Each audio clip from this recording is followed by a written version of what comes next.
जीवन्मुक्तिप्रदं देवं क्षमापूर्णं जगद्गुरुं वन्दे परमहंसाख्यं नित्यानन्दाय स्वागतम्। आनन्दानुभवास्वादं सर्वरोगनिवारकं वन्दे पापविनाशक्तं नित्यानन्दाय स्वागतम्।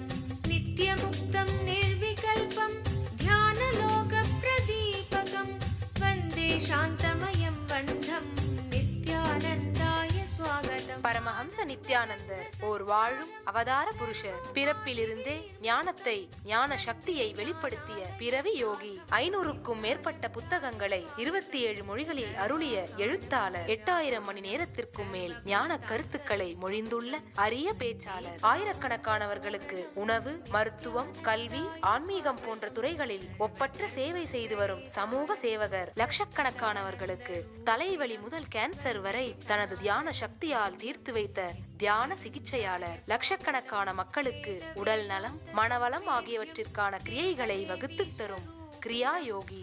கோடிக்கணக்கான மக்களுக்கு வாழ்வியல் பிரச்சனைகளுக்கான தீர்வுகளை தந்த வாழும் ஞானி.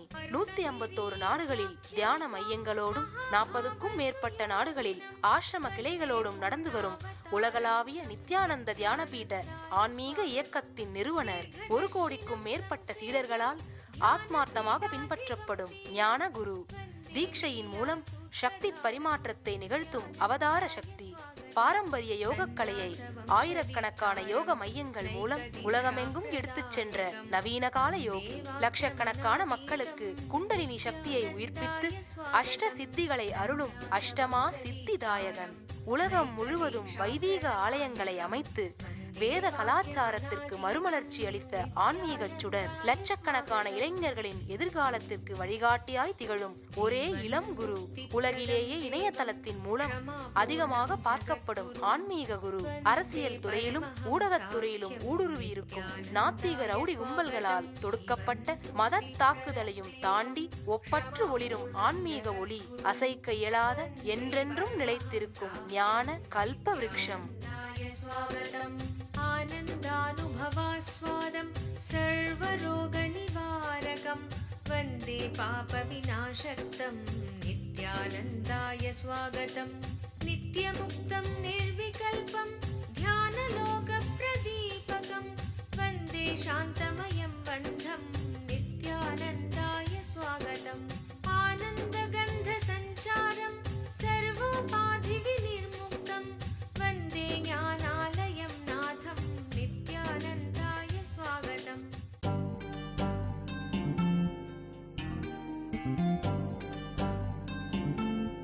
இன்டலெக்ட் வழியா மட்டும் உங்க இன்ஸ்பிரேஷன் வெளிப்பட்டா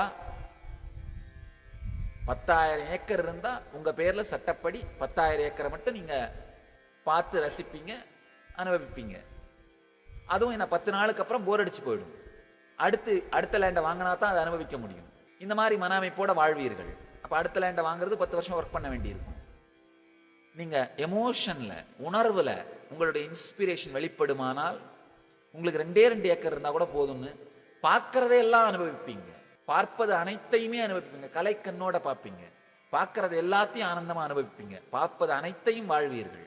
உணர்வில், உள்ளுணர்வில், பீயிங்ல அகமுகமாக உங்கள் இன்ஸ்பிரேஷன் வெளிப்படுமானால் 10,000 ஏக்கருக்குன்னு அவசியம் இல்லை, இருந்தாலும் தப்பு இல்லை. 2 ஏக்கர்னு கூட ஒன்றும் தேவையில்லை, இருந்தாலும் தப்பு இல்லை. உங்கள் இருப்பினாலேயே உங்களை ஆனந்தமாக அனுபவித்துக் கொண்டிருப்பீர்கள். வேறொரு பொருள் இருக்க வேண்டும் என்கின்ற அவசியம் இல்லை. ஆனா ஏழ்மையில வாழணும்னு நான் சொல்ல வரல, எல்லாத்தையும் இல்லாம இருக்கணும்னு நான் சொல்ல வரல. இருந்தாலும் இல்லாவிட்டாலும் ஆனந்தமாக இருப்பீர்கள். உங்களுடைய சாநித்தியமே உங்களுக்கு ஆனந்தமா இருக்கும். உங்களுடைய இருப்பே உங்களுக்கு ஆனந்தமா இருக்கும். ஒரு அருமையான ஒரு ஜென் கதை. ஒரு பெரிய ஜென் ஞானி மலை மேல வாழ்ந்து வந்தார். யாரோ ஒருத்தன் அரசர்கிட்ட போய் அவரை பத்தி அவதூறா வதந்தி பரப்பிட்டான். அரசர் உடனே நாளை காலை அவனை தூக்கல போட்டுன்றாரு. இன்னும் 24 மணி நேரம் தான் இருக்கு. அந்த ஜென் ஞானிக்கு தகவல் சொல்லப்பட்டது. அவர் அசரல ஆடல ஒண்ணுமே இல்லை, ரொம்ப ஆனந்தமா ரிலாக்ஸ்டா இருக்காரு. அவர் செஞ்சிட்டு இருக்கிறதே செஞ்சிட்டு இருக்காரு. சீடர்களால தாங்க முடியல. அரை மணி நேரம் பொறுத்தார்கள், 1 மணி நேரம் பொறுத்தார்கள். அவங்களுடைய துக்கம் தாங்க முடியல. சாமி நாளை காலையில் உங்களை தூக்கு போட போறாங்க, இன்னும் 24 மணி நேரம் தான் இருக்கு, துக்கமே இல்லையா உங்களுக்கு, இப்படியே இருக்கீங்களே, எங்களுக்கு துக்கமா இருக்கே, எங்களை விட்டு போயிடுவீங்களே அப்படின்னு ரொம்ப அழகா சொல்றாரு. இந்த நிமிடமே எனக்கு மிக அதிகம், இந்த நிமிடமே எனக்கு மிக அதிகம். அதனால இன்னும் 24 மணி நேரம் இருக்கு, அது ரொம்ப ரொம்ப ஜாஸ்தி, அவ்வளோ வாழ போறோம், அதுக்கு மேல என்ன நடக்குன்றத பத்தி ஏன் கவலைப்படுவானே. நல்லா தெரிஞ்சுக்கோங்க, இன்டலெக்சுவலா கூட இப்ப நான் சொல்ற கதையை உங்களால ஏத்துக்க முடியாது. பெரும்பாலானவங்களால, இங்க இருக்கின்ற பெரும்பாலானவங்களால இன்டலெக்சுவலா கூட இது எப்படி என்னவோ சொல்றீங்க சாமி, அப்படியெல்லாம் இருக்க முடியுமா, அப்படியெல்லாம் ஆனந்தமா இருக்க முடியுமா, 24 மணி நேரத்தில் தூக்குல போட போறார்கள் சொல்றார்கள், அதை கேட்டுட்டு இந்த நிமிஷமே ஜாஸ்தி நினைக்க முடியுமா? இன்டலெக்சுவலா உங்களுக்கு புரியாது, பெரும்பாலானவங்களால புரிந்து கொள்ள முடியாது. உங்களுக்குள்ள இருக்கிற இன்னொரு பரிமாணம் புரிந்தால்தான் இந்த வினாடியே அதிகம். அதாவது இந்த வினாடியே என் வாழ்க்கையில் எனக்கு அடிச்ச மிகப்பெரிய லாட்டரி மாதிரி. இந்த வினாடி எனக்குள்ள பொங்குற ஆனந்தமே என்னுடைய தகுதியை விட அதிகமானது. நான் எதற்கு தகுதியானவனோ அதை விட இந்த வினாடியே என் மீது ஆனந்தம் பொழிந்து கொண்டிருக்கின்றது. இன்னொரு வினாடி பொழியாவிட்டால் அதனால் நான் வஞ்சிக்கப்படவில்லை அப்படிங்கிற பூரணத்தன்மையைத்தான் தெய்வீகம்னு சொல்றேன். நல்லா ஆழமா புரிஞ்சுக்கோங்க. நம்ம எல்லாருமே என்ன நினைப்போம், இன்னும் கொஞ்சம் இருந்தா நல்லா இருக்குமே, இன்னும் கொஞ்ச நாள் வாழ்ந்தா நல்லா இருக்குமே, 24 மணி நேரம் போதுமா, என்னப்பா இது, இன்னும் கொஞ்ச நாள் வாழ்ந்தா நல்லா இருக்குமே அப்படின்னு தான் நினைப்போம். இன்னும் வேண்டும் ஏன் நினைக்கிறோம்னா இப்ப இருக்கிறது அபூரணமாக இருக்கின்றது.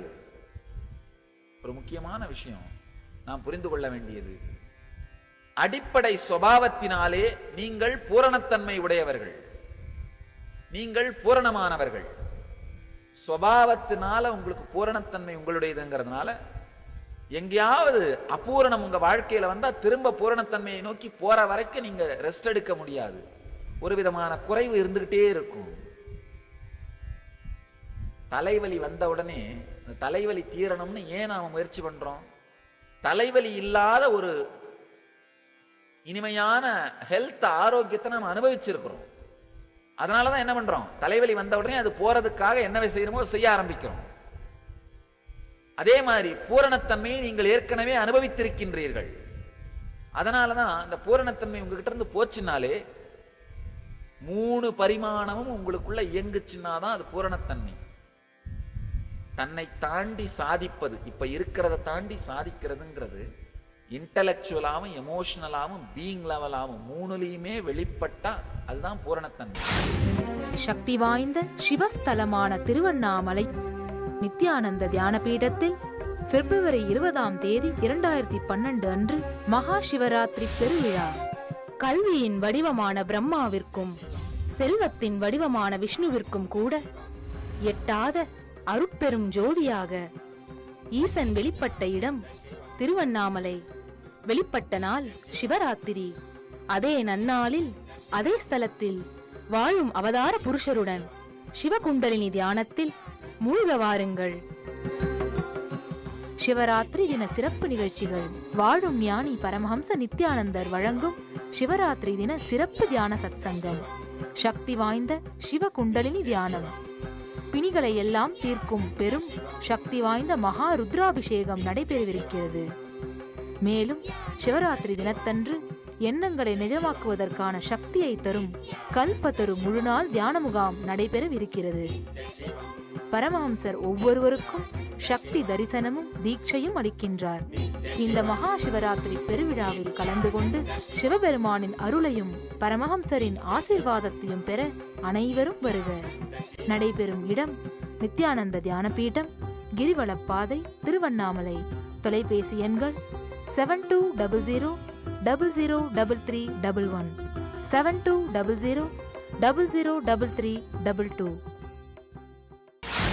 இந்த 3 சேனல்ல எந்த சேனல் டிஸ்கனெக்ட் ஆனாலும் அது அபூரணத்தன்மை. ஒரு சேனல் டிஸ்கனெக்ட் ஆயிருச்சுனாலும் மீதி 2 சேனல் வேலை செஞ்சாலும் கூட உங்களுக்குள்ள ஒரு ஃபுல்ஃபில்மெண்ட் இருக்கவே இருக்காது. இப்போ உங்களுக்குள்ள பல பேருக்குள்ள முதல் சேனல் எல்லாருக்குள்ளயுமே விழிச்சிருக்கும். பணம் தேடுறது, வெளி உலகத்துல சுகம் தேடுறதுன்றது எல்லாருக்குள்ளயுமே அந்த முதல் சேனல் விழிச்சிருக்கும். மெஜாரிட்டி 80%, 85% பேர்ல முதல் சேனல் மட்டும்தான் விழிச்சிருக்கும். அது முதல் சேனல் மட்டும்தான் விழிச்சிருந்து மீதி 2 விழிக்கலனாலும் அபூரணமா இருக்கும், அது துக்கமா இருக்கும். அதான் மனிதர்கள்னு சொல்றது. 2 சேனல் விழிச்சு அந்த கலைங்கிற பரிமாணம் விழிச்சிருக்கும், ஆனா மூணாவது சேனல் விழிச்சிருக்காது, மூணாவது பரிமாணம் விழிச்சிருக்காது. அந்த மாதிரி வாழறவங்க கலைஞர்கள். அவங்களுக்கு துக்கம் இருக்காது, சந்தோஷம் இருக்கும், ஆனா ஆனந்தம் இருக்காது. சந்தோஷம்ங்கிறது வந்து போற ஆனந்தம். இந்த பிகாசோ சொல்வாரு, ஒரு பெரிய பெயிண்டிங் பண்ணி முடிச்சோன்னே ஒரு பெரிய ரிலீஃப் இருக்கும், எங்க இருக்கிறோன்னே தெரியாது அப்படின்னு. கவிஞர்கள் எல்லாருமே பாத்தீங்கன்னா அந்த கலையை உருவாக்கும் பொழுது ஒரு மிகப்பெரிய உணர்வை வாழ்க்கையில் அனுபவிச்சு, இந்த பரவசத்தை அனுபவிச்சுட்டு திரும்பி வருவார்கள். பெரிய பிரச்சனைன்னா திரும்பி வரும்பொழுது பாதாளத்துல விழுந்த மாதிரி அவங்களுக்கு உணர்வு இருக்கும். அவங்களால இந்த சாதாரண உலகத்தை, இந்த பூ உலகத்தோட சாதாரண உணர்வோட வாழறது கஷ்டமா இருக்கும். அதனாலதான் கலைஞர்கள் எல்லாருமே பாத்தீங்கன்னா போதைக்கு அடிமையா இருப்பார்கள், பெரிய கலைஞர்கள் எல்லாமே. ஏன்னா அவங்களால இந்த கான்சியஸை டாலரேட் பண்ண முடியாது, அந்த பரவசமே வேணும்னு நினைப்பாங்க. அதனால வேற வழி இல்லாதனால ஏதாவது வஸ்துக்களை யூஸ் பண்ண வேண்டியிருக்கும். நிறைய கலைஞர்கள், எல்லா கலைஞர்களும் சொல்ல முடியாது, நிறைய கலைஞர்கள் போதைக்கு அடிமையா இருப்பார்கள். ஏன்னா அந்த பரவசத்தை அந்த கலையை உருவாக்கும் பொழுது அனுபவிக்க முடியும். அதை உருவாக்குறதை நிறுத்திட்டாங்கன்னா சாதாரண நேரத்தில் அவங்களால அந்த எக்ஸ்ட்ரெஸியை வாழ முடியாது. ஆனால் அந்த எக்ஸ்ட்ரெஸை மிஸ் பண்ணிட்டும் இருக்க முடியாது. அதே நிலைக்கு திரும்ப திரும்ப போக முயற்சி செய்வார்கள். வெளிப்பொருள் உதவி மூலமா அதே நிலைக்கு போக முயற்சி செய்யும் போது அது அடிமைத்தனமா மாறிடுது. இரண்டாவது பரிமாணம் விழித்தவர்களும் சந்தோஷமாக இருப்பார்கள், ஆனா ஆனந்தமா இருக்க மாட்டார்கள். மூணாவது பரிமாணம் விழித்தவர்கள் மட்டும்தான் பூரணத்தன்மையை உணர்கின்றார்கள், ஆனந்தத்தை உணர்கின்றார்கள். அதனாலதான் வாழ்க்கையினுடைய ஒரு அடிப்படையான ரகசியம், நமக்குள் நடந்தாக வேண்டிய ரகசியம், நாம் எல்லோரும் உணர்ந்தே தீர வேண்டிய ஒரு சத்தியம், தெய்வீகம் விழிக்கட்டும். நம்ம எல்லாருக்கும் உள்ள இருக்கிற அந்த மூணாவது பரிமாணம் விழிக்க வேண்டும். தெய்வீகம் விழிக்கட்டும்னா என்ன பண்ணணும் சாமி, என்ன அர்த்தம்? முழுமையாக ஆழ்ந்து பார்ப்போம். உள்ளுலகத்திலே நமக்குள்ள இருக்கிற மனசுக்குள்ளையும் உணர்வுக்குள்ளையும் எப்போதும் ஒரு சுகந்தமான உணர்வோடு இருத்தல். தெய்வீகம் விழிச்சிருச்சுன்னா அதான் நடக்கும். தெய்வீகம் விழிக்கட்டும்ங்கிற சத்தியத்தை பல பரிமாணங்களில் பார்க்கலாம். முதல் விஷயம், நமக்குள் தெய்வீகம் விழிக்க வேண்டும். நமக்குள் தெய்வீகம் விழிக்கிறதுனா என்னன்னா, நீங்கன்னு உங்களை எதுவா நினைச்சிட்டு இருக்கீங்களோ அதை தாண்டி உங்களுக்குள்ளே புதைந்து கிடக்கின்ற சக்தியும் புத்தியும் விழிப்படைய வேண்டும். ஆழமாக புரிந்து கொள்ளுங்கள். உங்க வாழ்க்கையில மாற்ற வேண்டியதையெல்லாம் மாற்றிக்கொள்ளுகின்ற சக்தி, மாற்ற வேண்டாதவைகளை எல்லாம் ஏற்றுக்கொள்ளுகின்ற புத்தி, எவ்வளவுதான் மாற்றினாலும் உலகம் மாறிக்கொண்டே இருக்கின்ற ஒரு கனவுதான் என்கின்ற யுக்தி, இந்த மூன்றையும் வாழ்வதுதான் முக்தி. மொத்தமே இவ்வளவுதான் வாழ்க்கை. மாற்றக்கூடியதெல்லாம் மாத்திர சக்தி அப்படின்னா, இப்போ உங்க உடல்ல இருக்கிற பல வியாதிகள் உங்களால மாத்திக்க முடியும். உங்க மனசை மாத்துறது மூலமா மாத்திக்க முடியும், உங்க உடம்ப மாத்துறது மூலமா மாத்திக்க முடியும். ஒரு சின்ன அரை மணி நேரம் யோகாவோ அரை மணி நேரம் தியானமோ பண்ணீங்கன்னா மாத்திர முடியும். உங்க உடம்பையும் மனசையும் மாத்திக்க முடியும். இந்த மாற்றக்கூடியதையெல்லாம் மாத்திர சக்தி உங்களை சுத்தி இருக்கிற பல விஷயங்களை உங்க உறவுகளை மாத்திக்க முடியும். உங்க அகங்காரத்தை கொஞ்சம் விட்டு கொடுத்தீங்கன்னா என்ன பண்ணலாம், உறவுகளை இனிமையாக்கிக்க முடியும். பல விஷயங்கள் உங்களால மாத்திக்க முடியும். ஆனா மாத்திக்காமலே இருப்போம். இப்ப மாத்தி என்ன பண்ண போறோம்? நீங்க நினைச்சா பக்கத்து வீட்டுக்காரரோட ஒரு 10 நிமிஷம் மனசு விட்டு பேசுறீங்கன்னா 12 வருஷ பகை போயிடும். ஆனா ஏன் அவர் செய்ய முடியாதா? நான் எதுக்கு செய்யணும்? எனக்கு என்ன வேற வேலை இல்லை? தன்னால் செய்ய முடியும் என்றாலும் கூட வரட்டு அகங்காரம், வீம்புன்னு தமிழ்ல சொல்லுவோம், வீம்புன்னு சொல்லுவோம், அதனாலே செய்யாமல் இருக்கின்றது. இதுதான் அகங்காரம். இந்த அகங்காரத்தை விட்டு தன்னால் மாற்ற முடியும்னா உடனடியா இறங்கிறது. இப்ப அடுத்த சில நிமிடங்கள் சொல்ற கருத்துக்களை மட்டும் உள்வாங்கி உங்க வாழ்க்கையில ஜீரணம் பண்ண ஆரம்பிச்சீங்கன்னா நீங்க இங்க வந்து உட்கார்ந்து இருந்ததுக்கான பலனை அடைந்து விட்டீர்கள். இதுவரைக்கும் சொன்னதை கேட்காமல் விட்டாலும் பரவாயில்லை, சில வார்த்தைகளை கேட்காமல் விட்டிருந்தாலும் பரவாயில்லை, ஏதோ சிந்தனையில மறந்திருந்தாலும் பரவாயில்ல. இந்த அடுத்த ஒரு 4-5 விஷயங்கள், 4-5 கருத்துக்கள், இதை மட்டும் உள்வாங்கினீங்கன்னா போதுமானது. இதுதான் வாழ்க்கையினுடைய சாரம், அடிப்படை ரகசியங்கள், தேவ ரகசியங்கள்னு சொல்றது. இந்த ரகசியங்கள் உங்களுக்குள் ஜீரணமாகி வாழ்க்கையாக மாறுமானால் வாழும் பொழுதே தெய்வங்களாக வாழ்வீர்கள். வையத்துள் வாழ்வாங்கு வாழ்வார் வானுரையும் தெய்வத்துள் வைக்கப்படும் சொல்ற மாதிரி வாழும் பொழுதே நீங்கள் ஜீவன் முக்தர்களாக வாழ்வீர்கள். அதுதான் வாழ்க்கையோட சாரம்.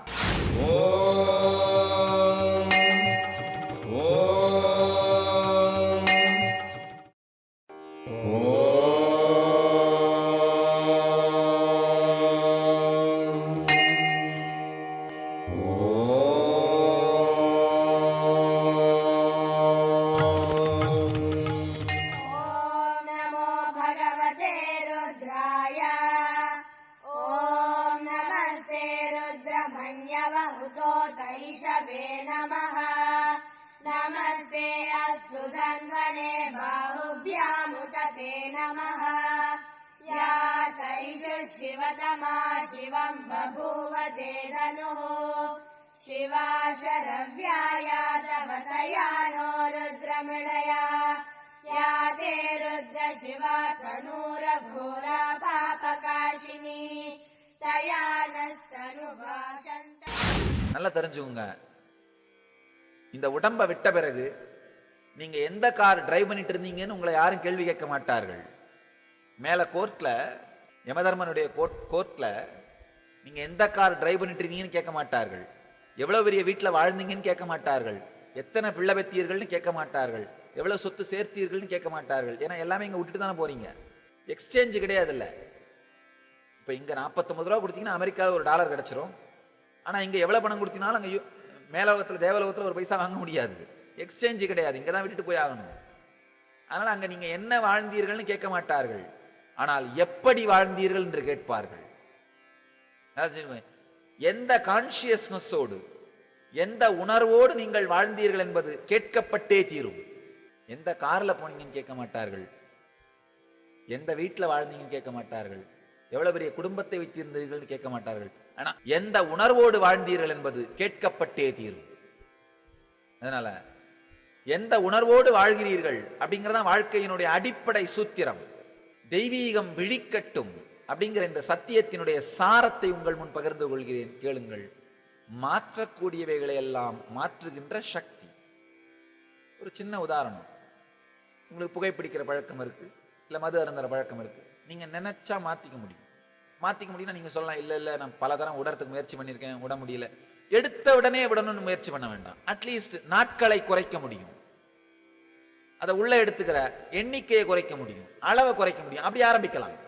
மாற்றக்கூடியதையெல்லாம் மாற்ற ஆரம்பிங்க. உங்களுடைய எக்ஸ்டெண்ட் எவ்வளவோ அதை செய்யுங்க. உங்களால 1/2 அடி தாண்ட முடியுதுன்னா ஒரு 3/4 அடி முயற்சி பண்ணி பாருங்க.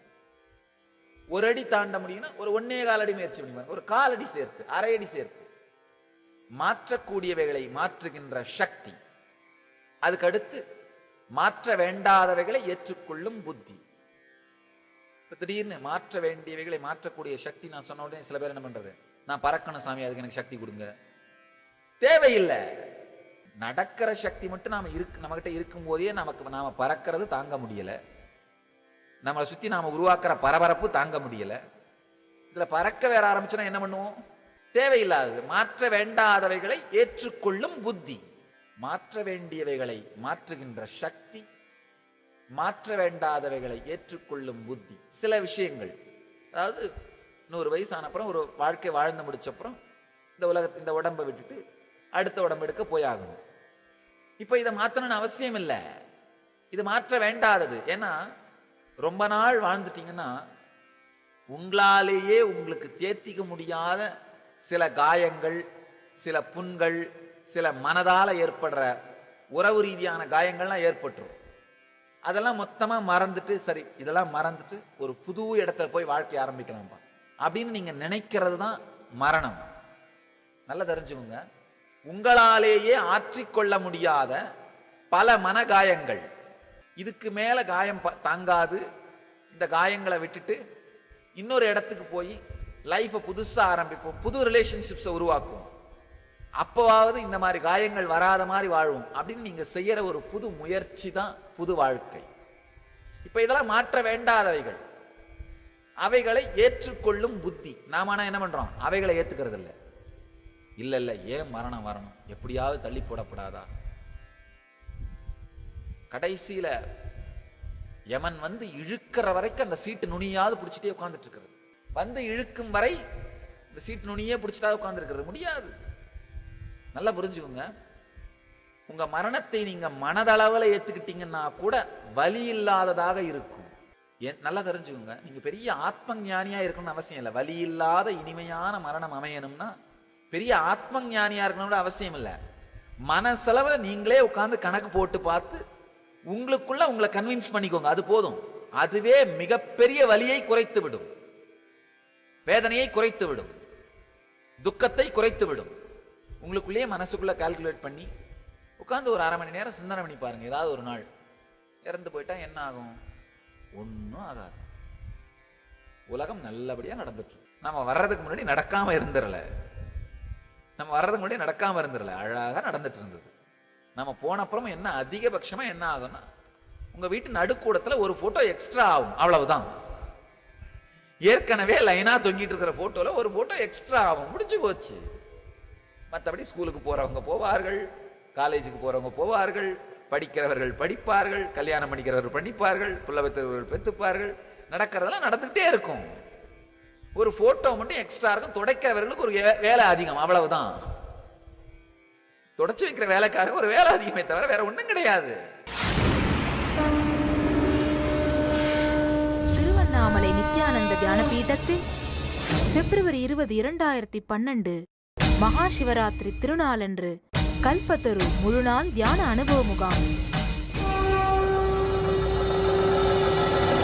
உங்களின் எண்ணங்களை நிஜமாக்குவதற்கான சக்தியை தரும் ஒரு நாள் தியான அனுபவ முகாம். மகா சிவராத்திரி திருநாளன்று கல்பத்தருவில் வாழும் ஞானியிடமிருந்து பெறும் தீட்சை உடலிற்கு ஆரோக்கியத்தை அளித்து மனதிற்கு தெளிவை அளித்து உங்களுக்குள் இருக்கும் குண்டலினி சக்தியை உயிர்ப்பித்து உங்கள் வாழ்வில் எல்லா வளங்களையும் அருள்கிறது. கல்பத்தரு தியான முகாம் நடைபெறும் இடம் நித்யானந்த தியான பீடம், கிரிவலப்பாதை, திருவண்ணாமலை. தொலைபேசி எண்கள் 7200003311, 7200003322. ஒரு நாள் ஒரு 1/2 மணி நேரம் உங்களுக்குள்ளேயே உட்கார்ந்து சிந்தனை பண்ணி பார்த்துக்கோங்க. உங்களுக்குள்ளேயே உட்கார்ந்து, இது ஒரு பெரிய தியானம். புத்திசத்துல, பௌத்த மதத்திலே இது ஒரு மிகப்பெரிய தியானமாக செய்யப்படும். ஒரு 1/2 மணி நேரம் உட்கார்ந்து என்ன ஆகும்? ஒண்ணும் ஆகாது. எல்லாம் பிரபஞ்சம் நடக்கிற மாதிரி நடக்கும், அருமையா நடக்கும். நான் நினைக்கிறேன் பெட்டராவே நடக்கும், இப்ப இருக்கிறத விட பெட்டராவே நடக்கும். நம்மளால எதுவும் நடக்கல, நம்மளையும் மீறி நடந்துட்டு இருக்கு. அதனால ஒண்ணும் பண்ண வேண்டியதில்லை.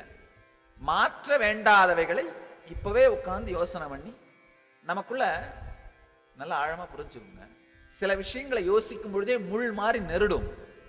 அதை மீண்டும் மீண்டும் யோசிச்சு இன்டலெக்சுவலா உங்களை கன்வின்ஸ் பண்ணாலே அந்த முள்ளு மாதிரி குத்துறது இல்லாம போயிடும். அது நடந்தாலே போதும். அது நடந்து விட்டாலே உங்களுடைய மரணம் வலியும் வேதனையும் இல்லாததாக இருக்கும். இருக்கும் பொழுதே இந்த போற வழிக்கு நல்லது தேடுறதுன்னு சொல்றாங்க பாத்தீங்களா, அது இதுதான், வேற ஒண்ணும் இல்லை. இப்பவே உட்காந்து பிளான் பண்ணி பார்த்துறது. என்ன ஆகும்? உடம்ப நடுக்கூடத்துல வைப்பாங்க. வீட்டம்மா என்ன பண்ணுவாங்க? ஐயோ விட்டுட்டு போயிட்டீங்களேன்னு அழுவாங்க. கூப்பிட்டு இருந்தா கூட வந்திருப்பார்களா? யார் வருவார்கள்? அதெல்லாம் ஒண்ணும் கிடையாது. விட்டுட்டு போயிட்டாங்களேன்னு அழுவார்கள். வேற யாராவது என்ன பண்ணுவாங்க? கடன் கொடுத்தவரா இருந்தா ஐயோ வாங்கிட்டு கொடுக்காம போயிட்டேன்னு அழுவார்கள்.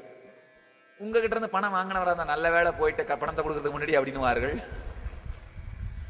அவ்வளவுதான். அப்படியே உட்காந்து யோசிச்சு பாருங்க. இந்த மாதிரி ஒரு 10-15 எமோஷன் தான் அங்க விளையாடும், வேற ஒண்ணுமே கிடையாது. இந்த 10-15 எமோஷன் ஒரு 4-5 பேருக்கு வேற வேற மாறி மாறி மாறி மாறி வரும். அது ஒரு 1 மணி நேரத்துக்கு தான். அதிகபட்சமா என்ன பண்ணுவார்கள்? ஒன்று குனிஞ்சு குனிஞ்சு அழுவார்கள். சின்ன வயசுல என்னுடைய சொல்லிட்டு இருந்த கதை, என்னுடைய பெரிய பாட்டியார் அவங்க இறந்ததையே பார்த்தேன் நான். அவங்க ரூம்ல அவர்கள் இறந்தார்கள். அந்த டாக்டர் வந்திருந்தாரு, அவர் பார்த்துட்டு இருந்தாரு. பார்த்துட்டு பல்ஸ் பார்த்துட்டு இறந்து போயிட்டார்கள் சொன்னார்கள். இந்த கூட்டு குடும்பங்கிறதுனால என்னுடைய பூர்வாசிரம தாயார், அவர்களுடைய ஒவ்வொரு படி நாத்தனார் என்னென்னோ எல்லாரும் இருக்காங்க இல்லைங்களா, அவங்க எல்லாருமே அங்கே இருந்தார்கள். டாக்டர் சொல்லிட்டாரு இறந்து போயிட்டாங்க பாட்டின்னு. நான் சின்ன பையன், ஒரு 12 வயசுல 13 வயசு இருக்குன்னு நினைக்கிறேன், அந்த வயசு பையன். நான் நின்று பார்த்துட்டே இருந்தேன். எனக்கு ஒரே கவலை என்னன்னா, இதுக்கு மேல புகையிலை அப்புறம் புகையிலையோட சேர்த்து வாங்குற மிட்டாய் கிடைக்காது, அவ்வளவுதான். எனக்கு அந்த கவலை மட்டும்தான். 50 பைசா அப்பா கொடுப்பாரு, 25 பைசாக்கு புகையில, 25 பைசாக்கு மிட்டாய். ஐயோ இன்னைக்கு போச்சேடா, இன்னிலேருந்து மிட்டாய் கிடையாதுடா நினைச்சேன். அந்த அம்மா அங்க இருந்தவங்களாம் நான் பார்த்துட்டே இருந்தேன். அவங்க எல்லாரும் என்ன பண்ணாங்க, டாக்டர் சொன்ன உடனே அவங்கவுங்க ரூமுக்கு போய் அந்த புடவையெல்லாம் மாற்றி கொஞ்சம் பழைய புடவையாக கட்டி நகையெல்லாம் மாற்றி பழைய நகையாக போட்டுட்டு திரும்ப ரூம் இந்த பாட்டி உடம்பு வச்சிருந்த இடத்துக்கு வந்தார்கள். வந்தப்புறம் திடீர்னு ஆள ஆரம்பிச்சார்கள். எனக்கு ஒரே யோசனை, துக்கம்னா இறந்தாங்கன்னு சொன்ன உடனே தானே வந்திருக்கணும். எல்லாம் ரூமுக்கு போய் ட்ரெஸ் எல்லாம் மாற்றி அந்த முகத்தெல்லாம் தொடச்சிக்கிட்டு எல்லாம் வந்து அவ்வளோ நேரம் வரைக்கும் துக்கம் வராதா? நீங்க வந்தப்புறம் திடீர்னு உடனே ஆள ஆரம்பிச்சாங்க. ஓன்னு பாட்டி விட்டுட்டு போயிட்டியே அப்படின்னு. ஒரு 2 நிமிஷத்துல என்ன பண்ணாங்க, அப்படியே உட்காந்துட்டு இந்த குனிஞ்சு அழுது அந்த பூக்க பக்கத்தில் தொடச்சி இங்கே தொடச்சி அங்கே தொடச்சி கொஞ்சம் செட்டில் ஆனாங்க. செட்டில் ஆகி உட்காந்து காஃபி குடிச்சியான்னு கேட்டார். ஒருத்தர் காஃபி குடிச்சியான்னு கேட்டுட்டார்கள். ஒரு 1/4 மணி நேரம் கழிச்சு வெளியூர்லேருந்து வந்த பக்கத்து ஊர்லேருந்து வந்த ஒரு உறவினர் வந்தார். அவரை பார்த்த உடனே மாமா இப்படி விட்டுட்டு போயிட்டார்களேன்னு ஓன்னு கத்தினார். நான் நினைச்சேன், மாமா தான் உயிரோடு தானே இருக்காரு, அவரை பார்த்த உடனே ஏன் துக்கம் பொங்குது? கத்தினார்கள். அவர் வந்தாரு. அவர் வந்து என்ன பண்ணாரு, கர்ச்சீஃப் அப்படியே முகத்தில் வச்சுக்கிட்டு காமிச்சு விட்டுட்டு போயிட்டார்கள். விட்டுட்டு தான் போயிட்டார்கள். ஏதோ பேசினாரு. ஒரு 2 நிமிஷம் அவரும் அப்படியே உட்காந்து அவர் தோல் மேல கை போட்டு இவங்க எல்லாம் குனிஞ்சு எந்திரிச்சு ஏதோ ஆடுற மாதிரி பண்ணார்கள். 2 நிமிஷம் தான். அதுக்கப்புறம் மருமக நல்லா இருக்கா, மருமக நல்லா இருக்கா, அந்த கார் எப்ப வாங்கினீங்க, எதையோ விசாரிக்க ஆரம்பிச்சிட்டார்கள். அவ்வளவுதான், வேற ஒண்ணுமே இல்லை. உங்கள் எல்லோரையும் நித்யானந்தத்தில் நிறைந்து, நித்யானந்தத்தில் மலர்ந்து, நித்யானந்தத்தில் கரைந்து, நித்யானந்தமாகிட ஆசீர்வதிக்கின்றேன். நன்றி. ஆனந்தமாக இருங்கள். நித்யானந்த தியானபீடம், நித்யானந்தபுரி ஆஃப் மைசூர் ரோடு, விடுதி, பெங்களூர். 9742203311 08027202084.